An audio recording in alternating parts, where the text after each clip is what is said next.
I like the lack of light in this video. I like myself better in this shadow. And I'm doing another one, Merry Christmas, where I pick up some of the comments. There seem to be people who are a bit surprised that I criticized that guy from the so-called Shaolin Temple Europe, who teaches there and who runs business there. He's probably not the only one, but officially he has founded a limited, what we call a GmbH, with 25,000 euro, which means he has started a business where he will not be responsible for higher losses than this. I don't have this. My business is too small. There's a lot of bureaucracy involved with it, and you don't have any tax advantage unless you make a certain profit. So this limited construction in Germany is only interesting normally for people who make a certain amount of profit, not for, a small business like mine. But when you do it, as I said, it also means that you will not take full responsibility for all the losses, like I would. I have no little construction to avoid this. So I start with this because I want to explain to you what a Shaolin monk would be, and how you understand why I'm criticizing this. And as I said, for those who don't know my blog, for many years I have criticized teachers for a lack of authenticity or authentication, because they said they have it, but it didn't. And it's something that I detect very quickly if somebody is making something out of himself which he isn't, to promote himself and his ideas better, and probably in many cases to make more money. So a guy who has an MBA, by the way, what often happens with those people who try to construct a certain image of themselves is that they make mistakes because they are not what they say they are, and they all make mistakes. So if you put in your biography openly to read for everyone, probably because you want to show I have also done something else with some energy and finished it. I have an MBA. That means that you have the mind of a businessman. No one. I was interested in the stuff of MBA and once read a small book that contained the summary of what you should know if you have an MBA. Actually, it's just a short course, because I was interested, but I did that directly in a bookshop, and not so long ago, because I thought, what's about this knowledge? Couldn't I profit even in my small business with a little more of that knowledge? But if you really indulge in it, and often you have to invest money to get that MBA. You don't go to common university. You have a business mind. Accidentally, by coincidence, as some may remember, I have found the books that one other former Vietnamese abbot read, because he has not hidden that function in Amazon. And when I looked him up, I could see which books he liked. Maybe he didn't think much of it, but most of those books, I think 80%, were about manipulation, rhetorics, and things, not about Buddhism. If you'd see what I order, you would see a lot of fiction and Buddhism. But anyway, and also some stuff that would surprise you, okay. But I think he regretted it,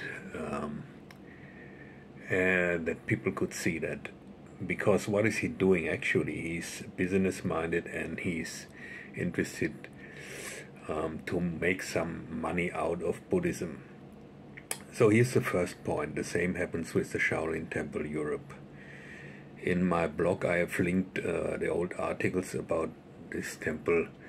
A guy who learned at the Shaolin Temple in Berlin, which was authorized by Henan, but I come back to that, not that it is so important.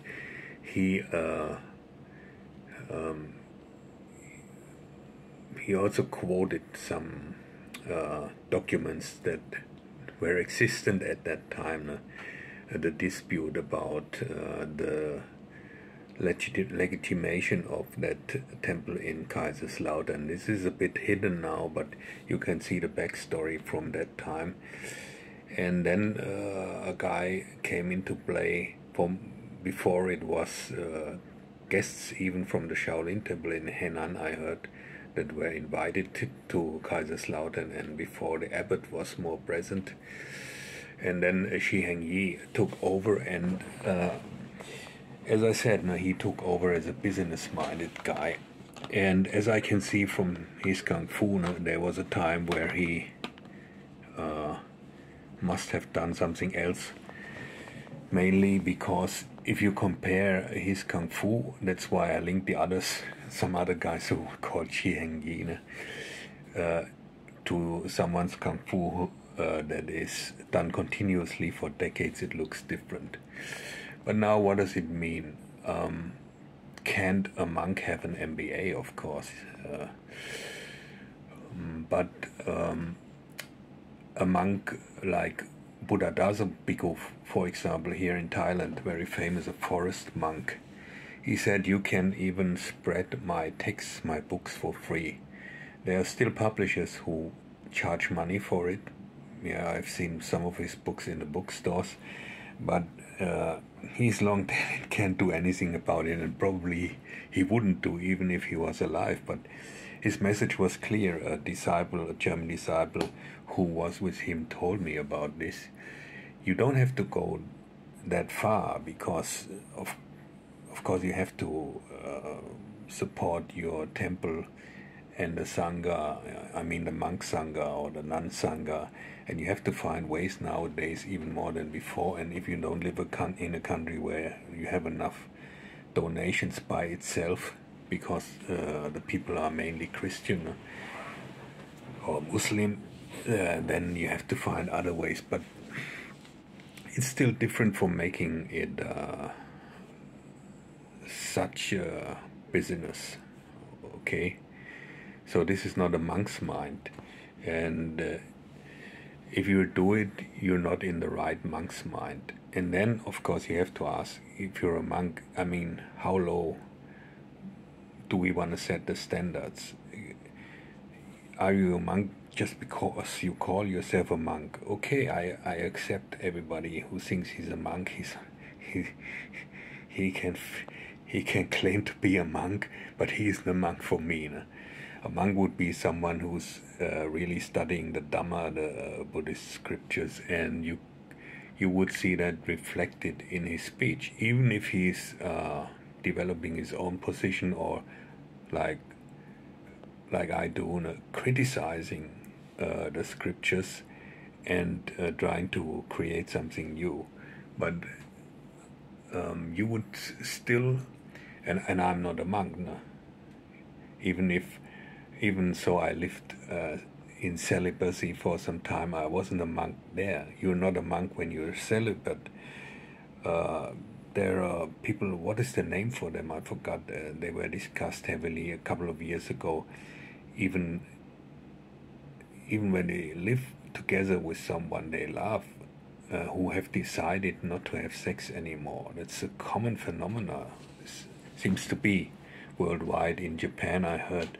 So there are people there who are rather asexual, but they're not monks because they don't have sex.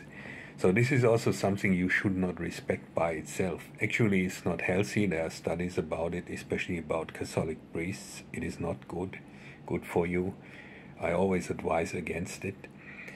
And if somebody underlines this,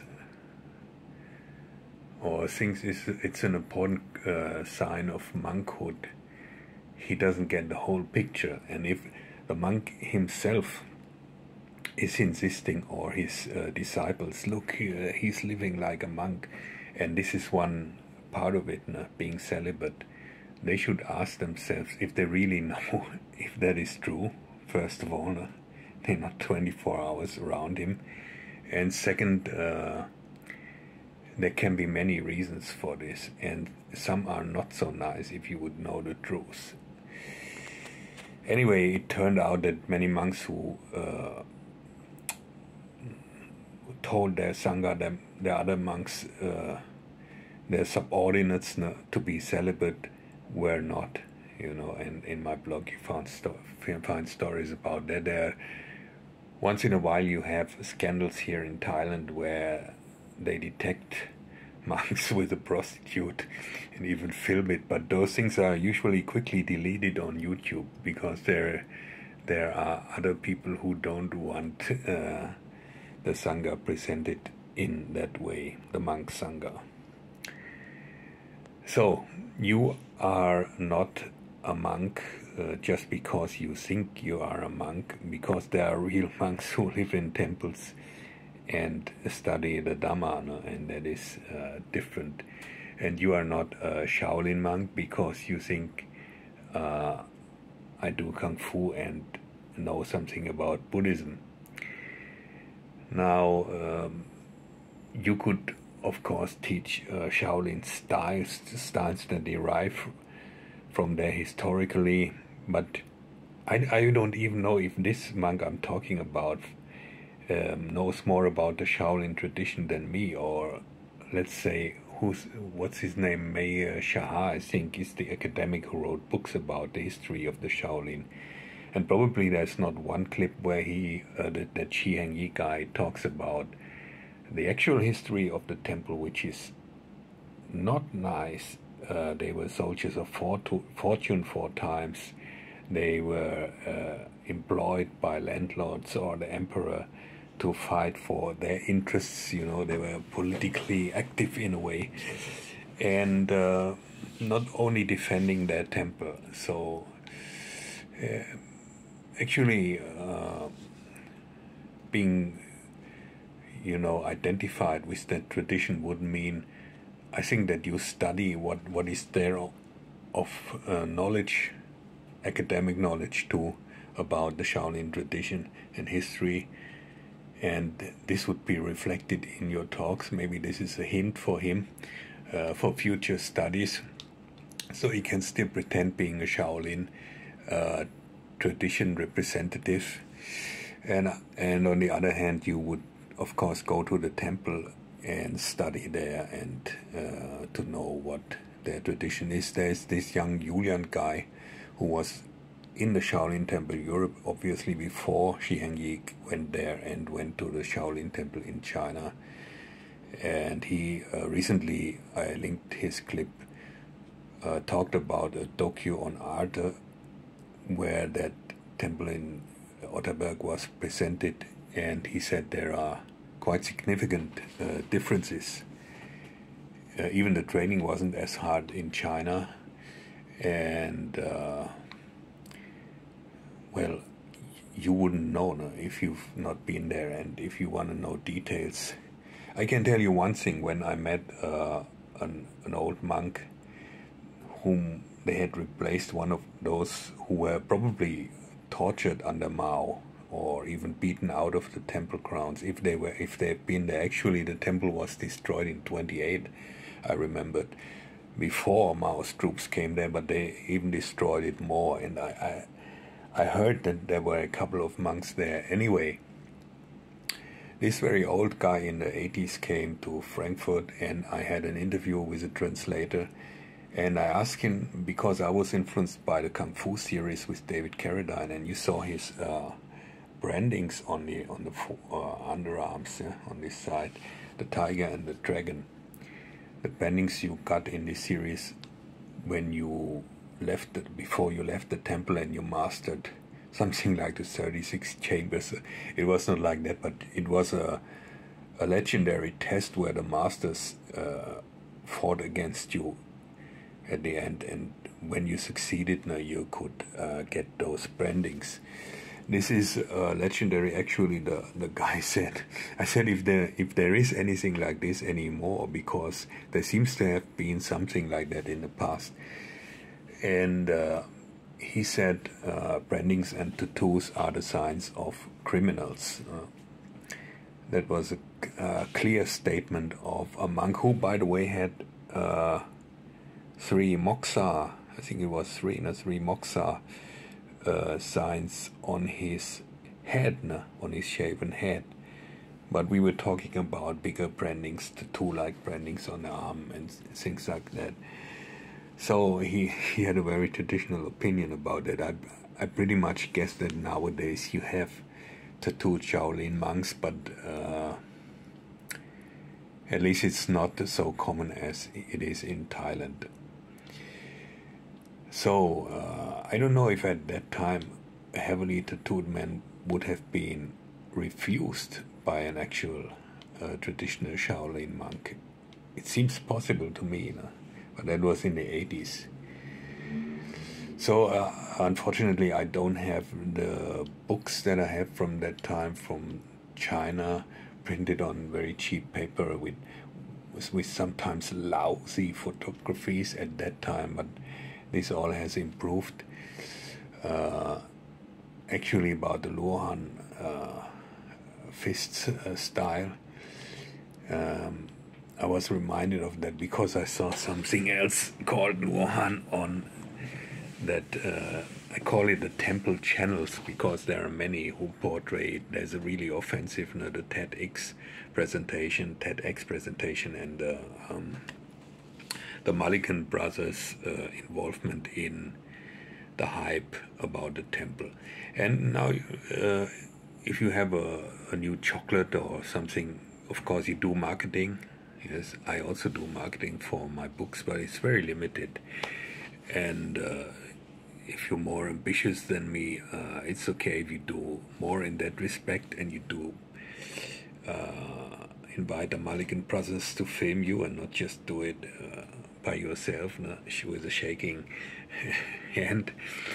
I recently had bursitis, which is an inflammation here on the elbow, I told you, and it's gone through. The doctor just sucked it out, and he said it often comes back, but it didn't. And now I tried to put some pressure there again. So if it is red, it is because I lean on it again. Okay, if you do this, it's not really what I criticize. It's the amount and the concentration on the business aspect that shows me that you're not in a monk's mind. You shouldn't call yourself a monk when you do this. You're a businessman. The whole structure of the whole thing, and it's pretty obvious. I mean, I have met monks. I have just mentioned one. That's the real monk, Buddhadasa Bhikkhu, how he lived here. You can look him up. And the Shaolin monks were not so famous in the Chan tradition for their wisdom or writings, but foremost they were interested in a Buddhism that is also mixed in China with some kind of Amida stuff. So it's not even, also it influenced the Soto tradition in Japan. It's not even as Soto-like as we know it. Wouldn't be probably not so popular in Germany as Zen or Chan Buddhism, but still they were foremost monks, and they were also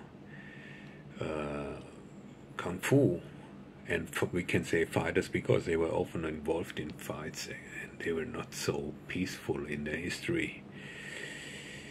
So okay, he's not a monk. He doesn't have the monk mind. He hasn't studied at a Buddhist university. He hasn't studied the Dhamma in a Buddhist temple, and that's all very obvious. Maybe he can prove me otherwise, but that's what I think, I have to say. And if you go there, let him show you any proof. Uh, on on the other hand, you can easily speak and sound like a monk if you just have some knowledge about those topics. No?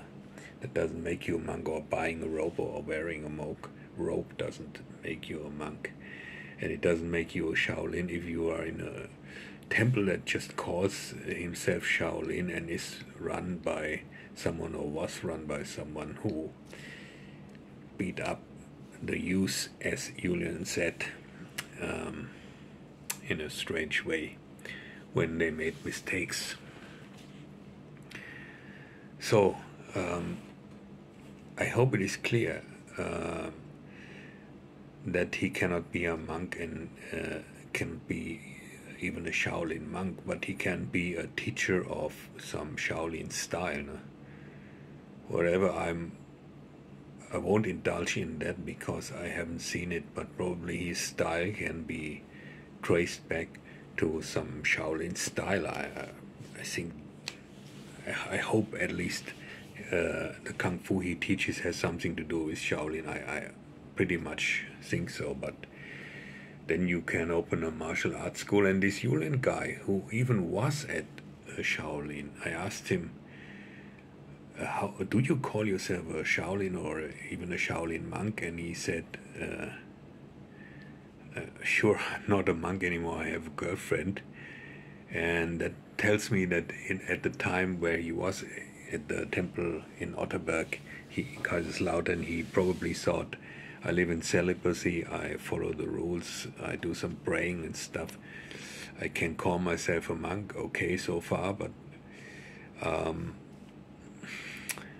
well, there are better places to be a monk and to learn about Buddhism. Because who was your teacher? What qualifications did he have? What qualifications does this Fat Abbot have? And Fat Abbot, I say that a lot, not because I like body shaming, but because it's, don't you say, an anachronism. The same goes for the abbot or former abbot in China. I don't know if he's still active, because he was involved in money and sex scandals, which you can usually expect from those people.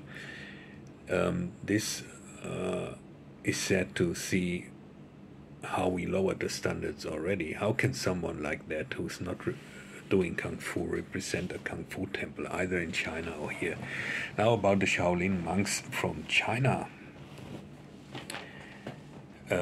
Why were they sent? If they weren't show monks from the institutions around the temple who borrowed the name Shaolin for their events, like some of the monks I have seen, they seem to have mixed a group with real monks and Kung Fu monks or show monks, but they had not much to say. The communists sent even real monks on tour, even those who wanted to practice more Buddhism and some Kung Fu, who were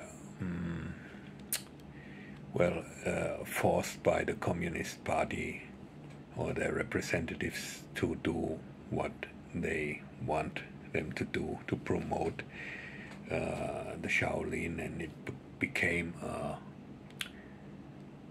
World Heritage Site and so on and so on. So there was much money involved in that, and the same way they were moved out of the temple, they were then manipulated to represent it. So that doesn't mean that it's typical of a Shaolin monk not to go on tour or make a big fuss about it being a monk there. So, and now the comparison to the people I have talked about in my blog over years. If you've done that for a while, you see the pattern. There are some who just don't want to do it, can't do it, don't want to do it. I also dreamt when I was younger to go to that temple. I wrote about it once now in my blog. And then I saw that Kung Fu series and so on, but it didn't happen. And I actually don't regret it now, no, but at that time I thought, isn't there a way to go through Tibet and justice, and then they accept me and so on. It's still a difference if that dream goes to your head, no, and of course if your Kung Fu is good, you can be a good Kung Fu teacher. I can't be a good Kung Fu teacher, but it still goes too far if it goes to your head so much that you present yourself as someone as you aren't. And you see there are others around who even have been in temple and don't call themselves a Shaolin. I didn't finish that sentence. Julian answered, I don't call me a Shaolin, not even a Shaolin. I'm just Julian, yes. So the guys in that temple, the abbot gave himself a fancy name. Okay, that is already misleading people. Now I'm the Shi blah blah blah. The other one is the Shi blah blah blah. You are given those names from legit sanghas or legit temples normally. But anyway, if there's no law against it, I can be Shi Heng Yi. I can call myself Shi Heng Yi. I'm the 10th Shi Heng Yi on YouTube then. I can call myself a Shaolin monk, buy me a robe and speak a little bit in the manner of the other guy. The first thing I want to repeat that you have to remember, if you go on this chant path, if you want to improve yourself, then because what he's doing is actually coaching. That is what he sells, coaching in a rope, let's say. And the coaching is easy to digest, and the coaching that you get from Zen monks is sometimes not digestible, or it is uncomfortable, it's making you uncomfortable. And not so much maybe like the physical training there, not about, but mentally you have to face your own illusions, the illusions about yourself. And if you don't see that you are fooling yourself and others, you are not qualified to teach or call yourself a master or being called a master. Only fools will call you a master.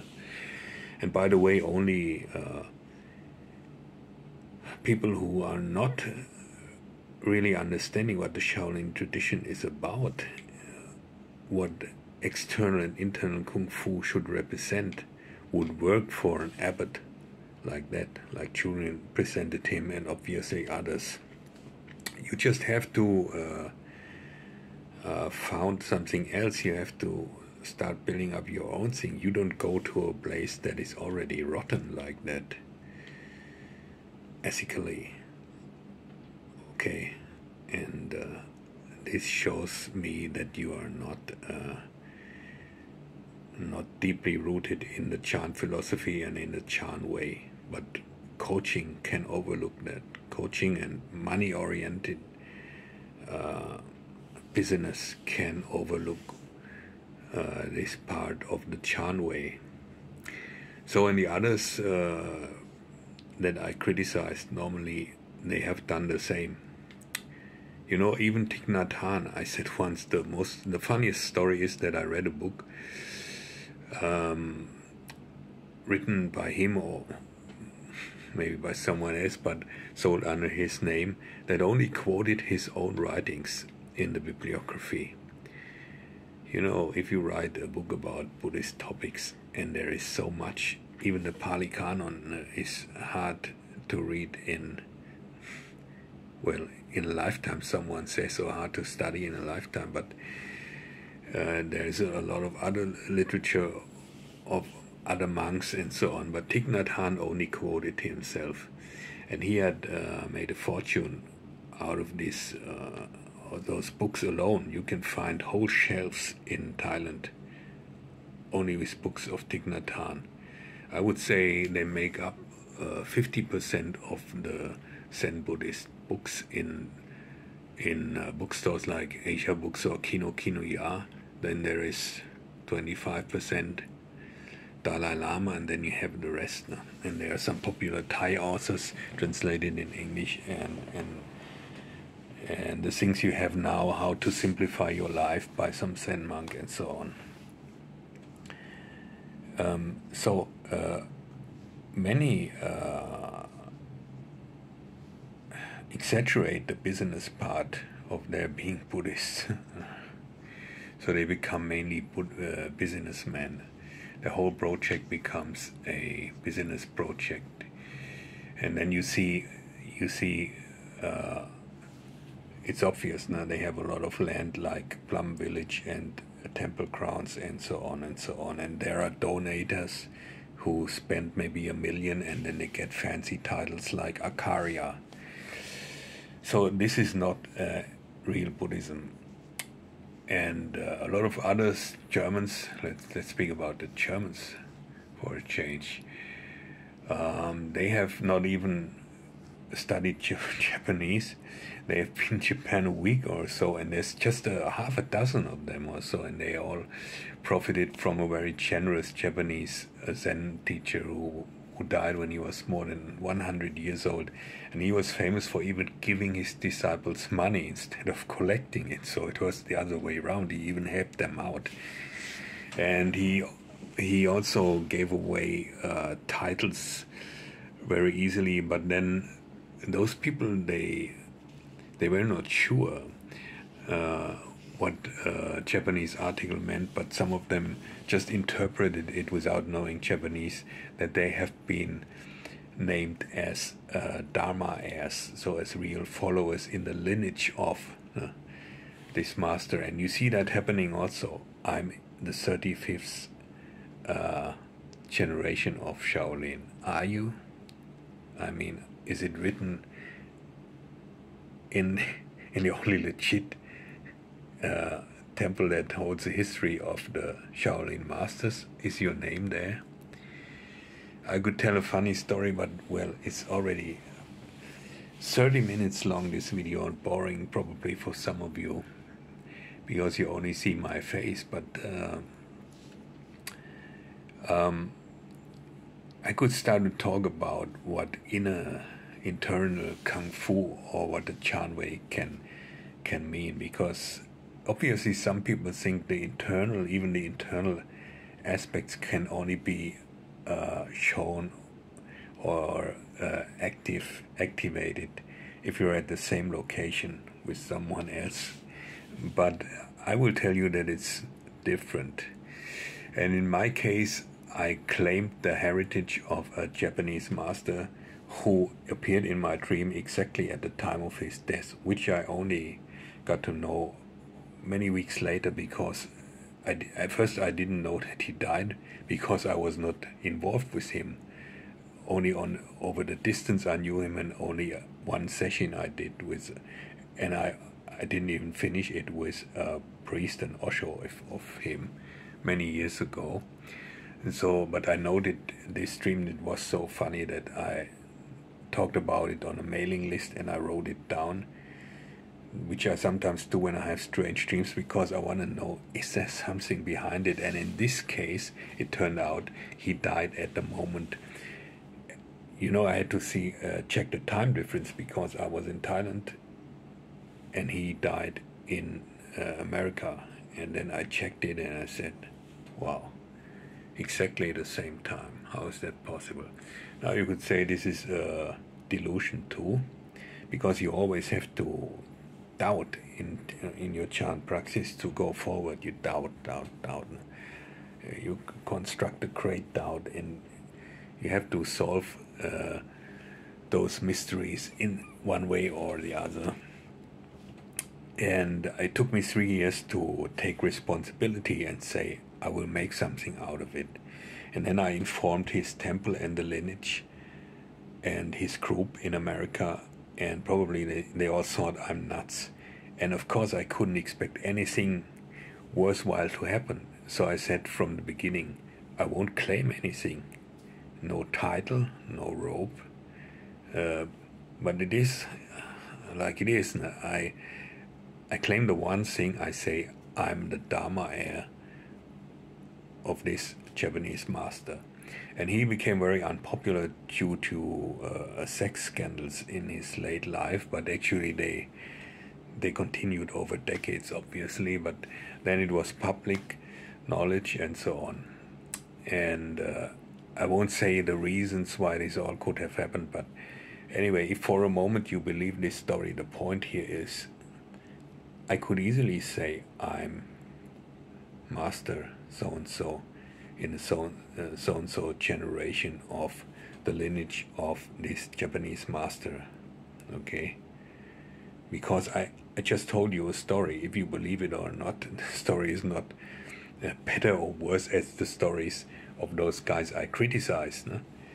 But I would be on the same track as them, and I know it. Because this is the Chan way to look in the face of your own illusions. I know this can be an illusion, the whole dream, the whole story that I make up about it. And so I play with it. I see it as like a comedy too, no? You understand? But it is also serious. I take it seriously. I now have started to translate some of his speeches and so on. But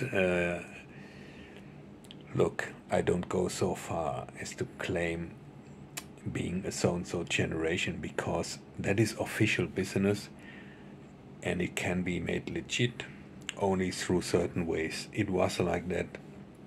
It will be like that. And I'm not part of that because they can't handle a transmission by a dream. They can't handle it in the Japanese tradition. It was historically transmitted that it happened before, but I guess that 80% of the Zen teachers don't even know about this. So for me this is important, but maybe for no one else. But it is not important that I am the so-and-so generation or what others think about me, unless of course I would go the way of the guys that I criticize, because it is pretty obvious what you need. You need a good camera angle, you need a good light. Probably you should prepare your speeches better. This one was not so bad, but it's very long. And you should present your biography, clean it, make it comfortable, make it attractive to others. No? And unfortunately, you need all those things that are still popular because people are easily fooled by them. No? So you need the outer garments to show what you are. No? Because people then automatically have some respect. Okay, I don't do this. I almost detest it because it's the first step to fool yourself too. Then you have then you need to fine-tune your biography, you know, and you leave out certain things. And most people make mistakes there, as I said. No? The group that I criticized there, they had on their website different timelines of when they became a Roshi, like they say for a master in Japan. And when you compare the timelines, you knew that something was wrong. So somebody gave a Roshi a master title to someone else when he was still not a Roshi, which is impossible, which is not allowed even in that tradition. And then some of this information, of course, disappeared after it was exposed. How shameful. Still, if you think that I believe what I do is changing a lot, you're also wrong, because those people usually want the big audience and the big supporters, and they probably also need it to run their business. Luckily, I can live in a modest way from the books I publish. Okay, what if not? I don't know, but I'm pretty sure I wouldn't go that way. There are alternatives. So I can speak and criticize, but I can also tell you that it is much more fulfilling in the end and convincing if you go another way where you don't fool yourself and make something out of yourself that you aren't. You can play with it, you can joke around, you can of course open a martial arts school if you know something about martial arts, but you dilute the Shaolin tradition. Actually, I want to say it clearly. I do these videos and I'm grateful if just one person tells me, good that you exposed that, and I will not fall for them, like it happened with another abbot in Frankfurt. Someone came to me, a mother, and said, I will take my boy out of this Sangha if this man is also targeting boys in another way, in an unethical way. But I don't think that I changed a lot with that, because there are just a few people who are practicing Chan in a way that they can differentiate, like I do in these videos or on my blog. I did it, I almost stopped it, because I thought when I take that responsibility for the teaching of the other Zen master bit by bit and slowly, I will also drop some habits like many do. When they start teaching, I will stop this heavy criticizing and so on. But look, this was just too much, and I could easily say that I'm keeping alive the Shaolin tradition, and I'm the defender of the Shaolin tradition when I tell you who's a fake Shaolin monk. Yes. Anyway, those people, you see, imagine you have a website with and or some, because you're young and you have to learn, and then you see, oh, I made a mistake. I insisted on telling people that I have an MBA. I could have avoided that, but now they know there's no one who makes an MBA who's not primarily interested in business and things like that. You will see that in the future, if you don't see it now. The mechanism of disciples, if they have already fallen for those teachers, and I'm not saying you can't learn kung fu from them. I'm not saying this, but why there if there are teachers who not claim to be something like a Shaolin, and they even have learned in the Shaolin temple, for example. Go to Julian instead. And he's really doing his stuff now. You see, he's trained, and he obviously was very, very well built when he was in Otterberg already. So the disciples, they are disappointed. You take an illusion from them, and then they start to rumble. They start to attack you because you take away something precious from them, which is an illusion, and they don't understand that this is exactly the Chan way, the Chan tradition, and the Shaolin temple is in the Chan tradition. This is exactly what you have to go through, and it's uncomfortable, and I went through it, and I'm continuously doing it, because I'm still making mistakes too, and fool myself too. This is a never-ending process. So may not sound so handy what I am telling you, but I think it's what Zen and Chan is about, and what the Shaolin tradition should be about. Okay, and in the end, I think normal guys, you have to think outside of that scene, the Buddhist scene, and how can I say, the esoteric scene even, that outside I have common friends. They are not Buddhists, they are not Zen Buddhists. They mostly find those things ridiculous, and I think the main followers is just a few of my channel. you will see in their comments, they are quite rational, normal people. They find this ridiculous, and they will even call some techniques, like the sound of the heat transmitted to the forehead, bullshit or something like that. So I didn't make a list with the topics. I probably have forgotten something, but all of you who said what is the motivation, please try to understand what Chan is about. And then if you want to understand what Kung Fu is about, okay, I never thought that you can do external Kung Fu without the internal Kung Fu, but one of my teachers said, I cannot teach you the internal things from the beginning.